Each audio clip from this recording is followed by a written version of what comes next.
और मुख्यमंत्री योगी आदित्यनाथ संबोधित कर रहे हैं, क्या कह रहे हैं, सुनिए।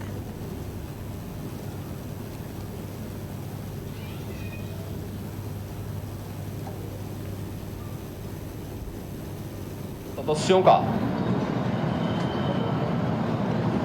हृदय से स्वागत करता हूं।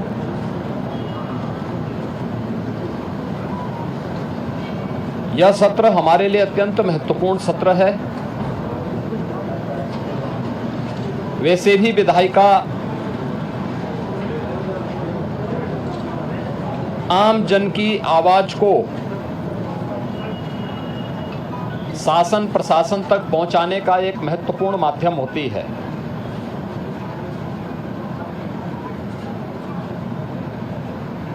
गरीब, किसान, युवा और महिला,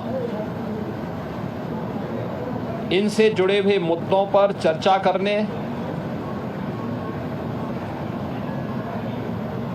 समीक्षा करने और उसे परिणाम तक पहुंचाने का सबसे अच्छा प्लेटफॉर्म संसदीय प्रणाली में कोई है तो वह विधायिका होती है। हर जनप्रतिनिधि अपने अपने क्षेत्र की समस्या को वहां रख सकता है और सरकार से उसके समाधान का रास्ता निकलवा सकती है। इस प्लेटफॉर्म का बेहतर उपयोग हो, यह बीजेपी के नेतृत्व में चलने वाली एनडीए सरकार की सदैव से प्राथमिकता रही है और डबल इंजन की सरकार इसके लिए पूरी प्रतिबद्धता के साथ कार्य भी कर रही है। पिछले 9 वर्षों में इसी संवाद से जनप्रतिनिधियों के द्वारा उठाए गए मुद्दों की समीक्षा करने के उपरांत बनी हुई योजनाओं के माध्यम से ही हम प्रदेश में कुछ बेहतर करने का प्रयास कर पाए हैं। उत्तर प्रदेश के परसेप्शन को बदलने में, आमूलचूल परिवर्तन करने में हमें सफलता प्राप्त हुई है।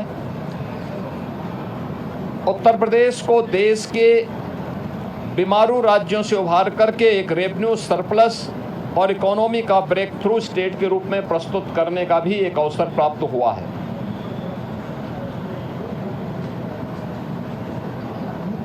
सदन के समय का बेहतर उपयोग हो और प्रत्येक विधानसभा क्षेत्र से जुड़ी हुई आवाज को सदन के पटल पर रखने और सदन में उस पर चर्चा परिचर्चा कराने का एक अवसर प्राप्त हो सके। मैंने कल दलीय नेताओं की बैठक में भी और समय समय पर भी सभी माननीय सदस्यों से इस बारे में आग्रह किया है।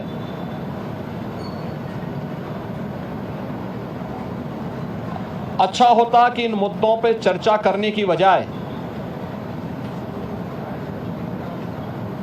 युवाओं के कल्याण के लिए क्या 9 वर्षों में हुआ है और वर्तमान में क्या कुछ करने जा रही है सरकार।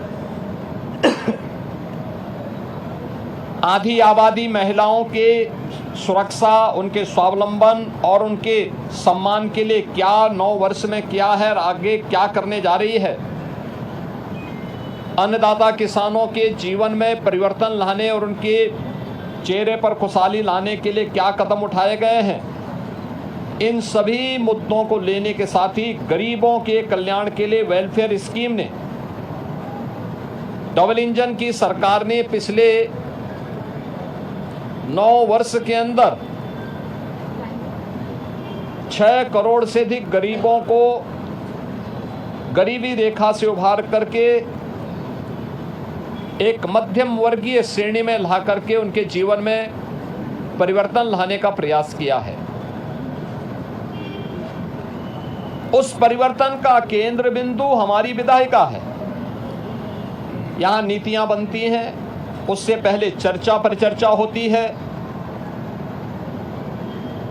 सस्टेनेबल डेवलपमेंट गोल्स पे हुई चर्चा भी इन्हीं सब मुद्दों पे, शिक्षा के लिए, स्वास्थ्य के लिए, गरीबी उन्मूलन के लिए, अन्नदाता किसानों के लिए, निवेश के लिए, रोजगार के लिए, इन सभी पे चर्चा करने का एक सशक्त माध्यम बना था। वर्तमान में यह महीना हमारे लिए बहुत महत्वपूर्ण होता है। खेती किसानी की दृष्टि से किसानों के लिए, स्कूल कॉलेजेस में एडमिशन की दृष्टि से छात्रों और युवाओं के लिए, और अपनी धार्मिक यात्रा के लिए सावन के मास में निकलने वाला शिव भक्त कावड़ यात्रियों की दृष्टि से बहुत महत्वपूर्ण होता है। मैं इन सभी समुदायों का, अपने युवा ऊर्जा के प्रतीक छात्रों और युवाओं का जिन्होंने प्रवेश लिया है या जो नए रोजगार के लिए आगे बढ़ रहे हैं, उन सभी प्रतिभाशाली युवाओं का हृदय से अभिनंदन करता हूं, उनके लिए अपनी शुभकामनाएं व्यक्त करता हूं। अन्नदाता किसान उत्तर प्रदेश का बहुत परिश्रमी है। हमारा अन्नदाता किसान जब दिन रात मेहनत करता है, परिश्रम करता है, तब यूपी के इस धरती से सोना उगलवाने का वो काम करता है। आज हमारा अन्नदाता किसान भारत की कुल कृषि योग्य भूमि में 11% भूमि में 21 से 22% खाद्यान्न का उत्पादन कर रहा है। एक बेहतरीन उपलब्धि है। उसके जीवन में व्यापक परिवर्तन हुआ है। प्रधानमंत्री जी के विजन के अनुरूप दोगुने से अधिक आय हमारे अन्नदाता किसानों की हुई है। किसानों से जुड़े हुए अन्य कौन से मुद्दे हो सकते हैं जो उनके जीवन में और खुशहाली ला सके, इस विषय को लेकर के अभी तक हमारे अन्नदाता किसानों ने जो परिवर्तन लाया है, जो रिफॉर्म किया है, मैं इसके लिए उन सभी अन्नदाता किसानों का भी हृदय से अभिनंदन करता हूं। उत्तर प्रदेश के अंदर आधी आबादी के जीवन में व्यापक परिवर्तन हुआ है। 12% जो महिला श्रम बल था पहले 17 में, आज वो बढ़ करके 37-38% से अधिक हो चुका है। डबल इंजन की सरकार कामकाजी महिलाओं के लिए श्रमजीवी हॉस्टल का निर्माण कर रही है सभी बड़े महानगरों के अंदर, जिससे उनके लिए आवासीय सुविधा उपलब्ध हो सके और उन्हें अपने कार्यस्थल पर जाने में बहुत दूरी न तय करना पड़े। इन सभी कार्यों के लिए भी और मिशन शक्ति के अंतर्गत भी महिला सुरक्षा, महिला स्वावलंबन और महिला सम्मान की दृष्टि से सरकार ने अनेक कदम उठाए हैं। उत्तर प्रदेश सरकार की हर एक भर्ती में युवाओं को 9 लाख से अधिक नौकरी उपलब्ध करवाने और उसमें भी 20% से अधिक महिलाओं की भागीदारी के साथ एक नए कीर्तिमान उत्तर प्रदेश सरकार ने स्थापित किए हैं।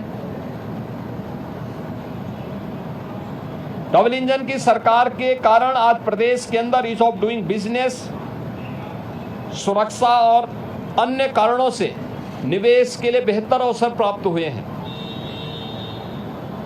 लाखों नौजवानों को अपने ही जनपद में, अपने ही क्षेत्र में आज नौकरी और रोजगार की गारंटी मिली है।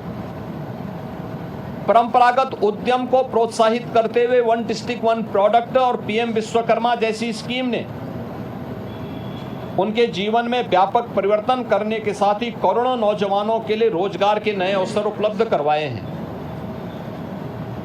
जो भी नौजवान इनके माध्यम से प्रदेश की अर्थव्यवस्था को मजबूती प्रदान कर रहा है, उन सब का भी मैं हृदय से अभिनंदन करता हूं, उनको बधाई देता हूं। स्वाभाविक रूप से शिव भक्त पूरे प्रदेश के अंदर, पूरे देश के अंदर हर हर बम बम के उत्साहपूर्ण माहौल में अपनी शिव भक्ति को इस माह में निवेदित कर रहे हैं। आज सोमवार का दिन भी है। अभी से करोड़ों की संख्या में शिव भक्त कावड़ यात्री के रूप में पश्चिमी उत्तर प्रदेश में हरिद्वार के पावन धाम में हर जी की पेड़ी में गंगा जल लेने के लिए प्रस्थान कर चुके हैं। उनके स्वागत के लिए, उनकी सुरक्षा के लिए, उन्हें कहीं कोई दिक्कत न हो, कि परेशानी न हो, इसके लिए प्रशासन ने, स्थानीय प्रशासन ने, स्वयंसेवी संगठनों ने, सामाजिक और व्यापारिक संगठनों ने, धार्मिक संगठनों ने अनेक कार्यक्रम प्रारंभ किए हैं। हमारे माननीय सदस्यगण भी इस कार्यक्रम में भाग लेने के उत्सुक हैं और इसीलिए 7 अगस्त से उन्हें उन कार्यक्रमों में भाग लेने का अवसर प्राप्त होगा। मैं सभी कावड़ यात्रियों का भी हृदय से स्वागत करता हूं, उनके प्रति भी अपनी शुभकामनाएं व्यक्त करता हूं। मित्रों, जिन लोगों के समय में किसानों के हितों पर कुठाराघात हुआ था, जिन्होंने उत्तर प्रदेश के अंदर किसानों को जल नहीं, पानी नहीं दिया, खेत के लिए पानी नहीं दिया, जिन्होंने अन्नदाता किसानों के हक पर बिचौलियों का वर्चस्व स्थापित करवाया, जिन्होंने उत्तर प्रदेश के अन्नदाता किसानों को असुरक्षित करते हुए उनके जीवन में बदहाली लाने का पाप किया था। 2007 से 2017 के बीच में 29 चीनी मिलें बंद हुई थी। 21 चीनी मिलें औने पौने दाम पे बेच दी गई थी। आज उनका दोहरा चरित्र देखिए, वे आज किसान की बात कह करके उनके जले पर नमक छिड़कने का काम कर रहे हैं, जबकि प्रधानमंत्री मोदी जी के नेतृत्व में अन्नदाता किसानों के लिए प्रधानमंत्री फसल बीमा योजना, प्रधानमंत्री कृषि सिंचाई की योजना, जिसके माध्यम से 24 लाख हेक्टेयर लैंड में अतिरिक्त सिंचाई की सुविधा हमने यूपी में दी है। ये परिवर्तन देखने को मिला है, ये हुआ है। अन्नदाता किसान आज 1 नहीं, 2 नहीं, 3-3, 4-4 फसल प्रदेश के अंदर लेने का कार्य कर रहा है। पैक हाउसेज के माध्यम से यहाँ से औद्यानिक फसलों का एक्सपोर्ट हो रहा है, विभिन्न देशों में हो रहा है। 3,23,000 करोड़ रुपए से अधिक का गन्ना मूल्य का भुगतान हुआ है और 122 चीनी मिलों में से 105 से अधिक चीनी मिलें ऐसी हैं जो चौथे 5वें दिन गन्ना मूल्य का भुगतान गन्ना किसानों के खाते में कर रही है, जबकि समाजवादी पार्टी के समय में 10 वर्ष का गन्ना मूल्य का बकाया बाकी था और ये लोग किसानों के साथ किसी प्रकार से उनके हितों को संरक्षण देने की बजाय उन्हें आत्महत्या और पलायन करने के लिए मजबूर करते थे। उनके ट्यूबवेल सुरक्षित नहीं थे। आज 16 लाख ट्यूबवेल में फ्री में बिजली उपलब्ध करवाने का काम ये डबल इंजन की सरकार करा रही है। आश्चर्य होता है वे किसानों के मुद्दे की बात कर रहे हैं। देश में पोर्टल की समस्या आई थी, लेकिन आज खाद की उपलब्धता हर एक जगह सुनिश्चित करवाने के लिए विभाग को पूरी शक्ति के साथ कहा गया है और मैं सभी अन्नदाता किसानों के लिए से इस बात के लिए आश्वस्त करता हूं कि डबल इंजन सरकार है, किसान उसकी प्राथमिकता में है, युवा उसकी प्राथमिकता में है। अयोध्या के मुद्दे को वे लोग उठा रहे हैं जिन्होंने राम भक्तों पर गोलियां चलाई थी, जो जय श्री राम बोलने पर लाठी गोली चलाते थे, जिन्होंने श्री राम मंदिर के निर्माण में वकीलों की अपनी फौज न्यायालय में खड़ी करके इस पूरे कार्यक्रम को बाधित करने का प्रयास किया था। और राम मंदिर में चंदा चोरी की बात वे लोग करते हैं जिन लोगों के जेब से एक पैसा भी राम मंदिर निर्माण के लिए नहीं निकला है। इनके दोहरे चरित्र को देश देख रही है, दुनिया देख रही है। मैं आज के इस अवसर पर सभी माननीय जनप्रतिनिधियों से इस बारे में कहूंगा कि वे सदन में एक स्वस्थ चर्चा परिचर्चा को बनाए रखने के लिए कार्य करें। हमारे सभी सरकारी कर्मचारियों ने, आउटसोर्स से जुड़े हुए, संविदा से जुड़े हुए कार्मिकों ने पिछले 9 वर्ष में मेहनत की पराकाष्ठा करते हुए जो मेहनत की है, उनके वेलफेयर के लिए भी सरकार पूरी प्रतिबद्धता के साथ कार्य कर रही है। हमने शिक्षा मित्रों को, अनुदेशकों को, बेसिक, माध्यमिक और उच्च शिक्षा के सभी शिक्षकों को हमने कैशलेस की सुविधा के साथ साथ शिक्षा मित्र और अनुदेशकों के मानदेय को भी बढ़ाया है।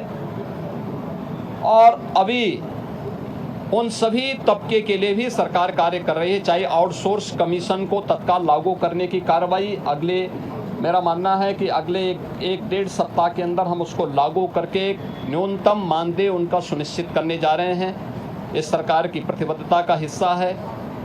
आंगनबाड़ी, आशा वर्कर, रसोइया, ग्राम चौकीदार, इन सभी के लिए भी सरकार ने उनके एक हैंडसम मानदेय उनको प्राप्त हो और उनकी सेवाएं इसी प्रकार से प्रदेश के हित को संवर्धित करने के लिए कार्य करेगी। इसके लिए हम लोगों ने सप्लीमेंट्री बजट का सहारा लिया है और मैं विश्वास करता हूं कि प्रदेश के हित के लिए 25 करोड़ जनता के वेलफेयर के लिए, उनके विकास के लिए विधानमंडल की इस कार्रवाई को शांतिपूर्ण ढंग से चलाने के लिए हमारे विपक्षी साथी नकारात्मकता की राजनीति को छोड़ करके एक सकारात्मक राजनीति को आगे बढ़ा करके उत्तर प्रदेश के इस बदले हुए परसेप्शन को प्रदेश के विकास के लिए और प्रदेश की समृद्धि में अपना योगदान देंगे। मैं एक बार फिर से सभी मान्य सदस्यों का स्वागत करता हूं। आप सभी मीडिया के प्रतिनिधियों का भी मैं स्वागत करता हूं जो विधानसभा की कार्रवाई को यहां पे कवरेज करने के लिए उपस्थित हुए हैं। बहुत बहुत धन्यवाद जी। तो विधानसभा सत्र की शुरुआत से पहले मुख्यमंत्री योगी आदित्यनाथ संबोधित कर रहे थे, आपने उनको सुना। फिलहाल के लिए मेरे साथ बस इतना ही। देखते रहिए भारत अपडेट। नमस्कार।